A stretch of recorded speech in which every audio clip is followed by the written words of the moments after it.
오늘도 좋은 날입니다. 하나님이 허락하신 이 새 날 우리 같이 기도하고 예배를 시작하겠습니다. 하나님 아버지 감사합니다. 이 귀한 날을 하나님이 또 허락하셨습니다. 그러나 이 날을 하나님과 말씀으로 동행하게 하시니 그래서 우리에게는 더 귀하고 감사한 날입니다. 주님의 말씀이 육신이 되어 우리 가운데 거하게 하여 주옵소서. 말씀이 하나님을 만나게 하여 주옵소서. 새 소망을 얻게 하여 주시옵소서.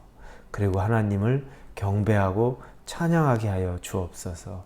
예수님의 이름으로 기도합니다. 아멘. 네, 우리 오늘 볼 말씀은 열왕기상 22장입니다. 열왕기상 22장 29절에서 40절입니다.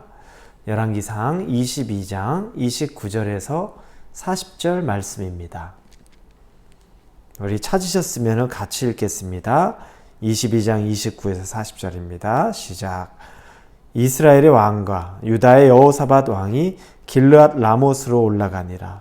이스라엘의 왕이 여호사밧에게 이르되 나는 변장하고 전쟁터로 들어가려 하노니 당신은 왕복을 입으소서 하고 이스라엘의 왕이 변장하고 전쟁터로 들어가니라. 아람 왕이 그의 병거의 지휘관 32명에게 명령하여 이르기를 너희는 작은 자나 큰 자와 더불어 싸우지 말고 오직 이스라엘 왕과 싸우라 한지라. 병거의 지휘관들이 여호사밧을 보고 그들이 이르되 이가 틀림없이 이스라엘의 왕이라 하고 돌이켜 그와 싸우려 한즉 여호사밧이 소리를 지르는지라. 병거의 지휘관들이 그가 이스라엘의 왕이 아님을 보고 쫓기를 그치고 돌이켰더라. 한 사람이 무심코 활을 당겨 이스라엘 왕의 갑옷 솔기를 마친지라. 왕이 그 병거 모는 자에게 이르되 내가 부상하였으니 내 손을 돌려 내가 전쟁터에서 나가게 하라 하였으나 이날에 전쟁이 맹렬하였으므로 왕이 병거 가운데 붙들려 서서 아람 사람을 막다가 저녁에 이르러 죽었는데 상처에 피가 흘러 병거 바닥에 고였더라. 해가 질녘에 진중에서 외치는 소리가 있어 이르되 각기 성읍으로 또는 각기 본향으로 가라 하더라. 왕이 이미 죽음에 그의 시체를 메어 사마리아에 이르러 왕을 사마리아에 장사하니라. 그 병거를 사마리아 못에서 씻음에 개들이 그의 피를 핥았으니 여호와께서 하신 말씀과 같이 되었더라. 거기는 창기들이 목욕하는 곳이었더라. 아합의 남은 행적과 그가 행한 모든 일과 그가 건축한 상하궁과 그가 건축한 모든 성읍은 이스라엘 왕 역대 지략에 기록되지 아니하였느냐. 아합이 그의 조상들과 함께 자매 그의 아들 아하시아가 대신하여 왕이 되니라. 아합과 남유다의 왕인 여호사밧은 이제 아람과 전쟁을 하기 위해 나아갑니다. 이 전쟁은 하나님이 허락하신 전쟁이 아니었습니다. 하나님은 선지자를 통하여서 미가야 선지자를 통하여서 이 전쟁에 나가면 반드시 죽게 될 것을 이야기합니다. 그러나 400명의 거짓 선지자들의 말을 들었던 아합은 이 미가야 선지자의 말을 마음에 담아두지 않고 나가서 싸우려고 합니다. 왜냐? 내가 이미 좋은 대로 하고 싶은 대로 마음을 정했기 때문에 그가 아무리 하나님의 말씀을 자기에게 전한다 해도 자기의 마음을 바꾸고 싶지 않았던 겁니다. 그렇게 해서 전쟁은 시작됩니다. 그런데 이 전쟁이 시작될 때 아합은 한편으로 미가야의 말이 또 두렵기도 했습니다. 왜냐하면 그가 늘 자기에게 나쁜 예언만 했는데 그런데 그가 또 신령한 예언자라는 건 알고 있습니다. 그렇기 때문에 아합은 미가야의 예언이 또 마음에 걸려서 나름대로 잔꾀를 씁니다. 그것이 뭐냐면 전쟁에 나갈 때 남유다 왕인 여호사밧이 왕복을 입고 왕의 모습으로 나가고 자기는 일반 군사들 틈에서 섞여 있게 평범한 사람처럼 나가겠다는 겁니다. 양해를 구하죠. 여호사밧은 기꺼이 그냥 그 양해를 들어줍니다. 여러분 얼마나 머리를 잘 쓰는 사람입니까? 전쟁에 타겟이 되는 것을 최소한 피하면 자기는 안전할 것이다. 왜냐하면 왕복은 안 입었지만 자기 주변에 얼마나 강한 최강의 정예 부대로 주변을 또 감쌌겠습니까? 평범하게 자기가 그냥 혼자 적진에 있었겠습니까? 아니겠죠. 만반의 준비를 다 해놨습니다. 그리고 싸워서 나가려고 합니다. 그리고 정말 아람 군대는 베나닷이 이끄는 군대죠. 베나닷은 여러분 기억하실 겁니다. 이 아합에게 된통 당하고 난 다음에 굴욕적인 어떤 조약을 맺게 됩니다. 자기들 땅인 다메섹에 시장, 상권을 주면서 거기서 그리고 자기 아버지가 차지했던 성읍들을 돌려주면서 아주 굴욕적인 패배를 맛보았습니다. 그래서 베나닷이 이를 간 거죠. 이 아람 왕 베나닷은 아합과의 전쟁에서 반드시 그를 죽이겠다. 그래서 자기의 군대 장관 32명에게 얘기합니다. 다 필요 없고 이스라엘 왕만 쫓아서 죽여라. 이스라엘 왕만 쫓아서 잡아라. 그 얘기를 합니다. 근데 여호사밧은 그걸 잘 모르죠. 그 전쟁이 시작됩니다. 그리고 나서 진짜 아람 군대는 왕복을 입은 여호사밧을 쫓아갑니다. 근데 여호사밧이 소리를 지르죠. 무슨 소리를 지르렀을까? 신학자들이 생각하기를 나는 북이스라엘 왕 아합 아니다. 나는 아합 아니다. 이렇게 소리 질렀을 거라고 추측합니다. 근데 그 얘기를 들었는지 아람 군대들은 보니까 그는 아닌 것 같다 라고 말하면서 방향을 달리합니다. 그러던 차에 우연히 34절입니다. 한 사람이 무심코 활을 당겨 이스라엘 왕의 갑옷 솔기를 마친지라. 왕이 그 병거 모는 자에게 이르되 내가 부상하였으니 내 손을 돌려 내가 전쟁터에서 나가게 하라.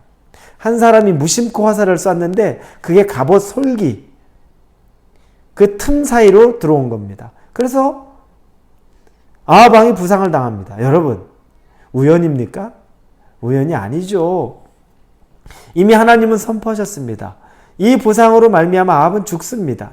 하나님은 그 전쟁에 나가면 너는 반드시 죽게 될 것이다 라고 이야기합니다. 그리고 사실은 그 전쟁 전부터 아합은 이 베나닷을 놓아줬죠. 그를 죽였어야 되는데 그를 살려줍니다. 왜냐하면 상권을 갖고 그리고 자기의 자그마한 유익을 위해서 하나님이 죽이라고 작정한 자를 살려둡니다. 그때 하나님이 예언합니다. 20장 42절에 보면 이렇게 쓰여 있습니다. 여호와의 말씀이 내가 멸하기로 작정한 사람을 내 손으로 놓아준즉 내 목숨은 그의 목숨을 대신하고 내 백성은 그의 백성을 대신하리라 하셨나이다. 이렇게 나와 있습니다. 예언자를 통해서 이야기하는 거죠. 네가 베나닷을 내가 죽이기로 작정한 자를 네가 놔줬는데 그 대신 네가 대신 죽을 것이다. 이 예언이 이미 20장에 있습니다. 그리고 그 예언은 정말 맞아떨어집니다. 그럼 이건 우연이 아닙니다. 하나님의 섭리죠. 그렇다고 하나님의 계획이라고 할지라도 하나님이 아합에게 여러분 기회를 안 줬습니까? 기회를 줬죠. 우린 그걸 봐야 됩니다. 어차피 아합은 죽기로 작정된 자 아닙니까? 라고 그것만 볼 것이 아니라 이미 미가야 선지자를 통해서 미가야 예언자를 통해서 전쟁에 나가면 안 된다는 하나님의 분명한 메시지가 전달되었습니다. 아합이 그 말이라도 들었으면 이 전쟁에서 이렇게 죽지는 않았겠죠. 그는 하나님의 말씀을 거부했습니다. 기회를 거부했습니다. 그리고 자기가 예전에 베나닷을 이겼던 것처럼 이번에도 이기고 길르앗 라못 땅까지 자기가 차지할 거라고 마음속에 확신을 가졌던 거죠. 하나님이 도움이 없는데도 두려움은 있었을 때 인간적인 꾀로 여호사밧을 앞세우면 내가 타겟이 되진 않을 것이다. 그런데 누군가가 우연히 쏜 것 같은 화살에 맞아서 죽고 맙니다. 아무리 여러분 우리가 잔꾀를 써도 하나님 앞에 그 잔꾀가 얼마나 어리석은 것입니까? 우리가 하나님 앞에 부리는 잔꾀라는 것이 얼마나 어리석습니까? 그러나 아직도 수없이 많은 우리들이 그런 삶 속에서 하나님 앞에 잔꾀를 부립니다. 하나님에게 직면하여서 그분의 말씀을 받아들이고 나를 포기해야 되는데 내가 변화되어야 되는데 나는 변화되고 싶지 않고 나는 내 것은 포기하고 싶지 않고 그래서 나름대로 내가 생각한 백업 플랜을 가지고서 안전하다고 생각하는 것에서 내가 하고 싶은 것을 합니다. 안전합니까? 아니죠. 하나님의 오히려 징계만 단축할 뿐이죠. 그때 뜻을 돌이키면 아마 이 전쟁에서 살 수 있었을 것입니다. 전쟁하지 않았을 테니까요. 그런데 그는 길르앗 라몬 땅을 차지하고 베나닷을 다시 자기가 누를 수 있다는 자신감 속에 시작했지만 이 전쟁에서 최후를 맞이하게 됩니다. 비참한 말로가 되는 거죠. 백성들은 또 다 뿔뿔이 흩어집니다. 오늘 말씀 속에서 저와 여러분은 하나님이 주시는 교훈을 얻기를 원합니다.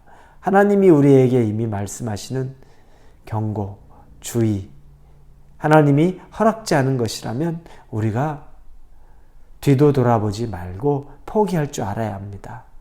그 길은 나를 죽게 하는 길인 것 뿐입니다. 그것을 안다면 아마 가지 않았을 겁니다.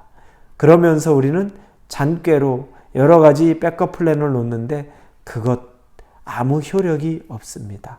우리의 백업 플랜이라는 건 첫째도 둘째도 하나님밖에 없습니다. 그분이 계시면 아무리 내가 아무것도 안 입고 갑옷도 안 입은 것 같아도 그 전쟁에서 결단코 죽을 일이 없습니다. 하나님의 천군 천사가 보호하기 때문입니다. 여러분의 삶의 보호자, 인도자는 오직 하나님입니다. 그걸 꼭 믿으시고 삶에서 적용하십시오.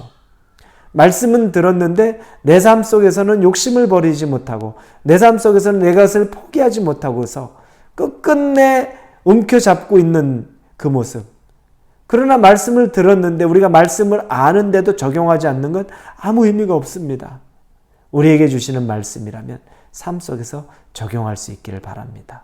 오늘 하루를 하나님과 그 과정 가운데 동행하실 수 있기를 주님의 이름으로 축원합니다. 기도하겠습니다. 아버지 감사합니다. 하나님이 아합을 그냥 죽이기 전에 그에게 기회를 주셨습니다. 그 전쟁 내가 허락한 전쟁 아니니 나가지 마라.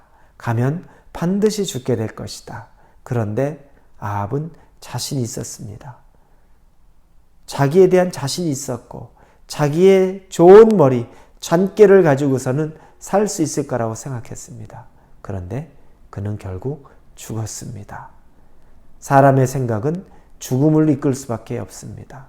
하나님의 생각만이 우리를 살릴 수 있습니다. 하나님에게만 붙잡힌 바 되게 하여 주옵소서. 예수님의 이름으로 기도합니다. 아멘.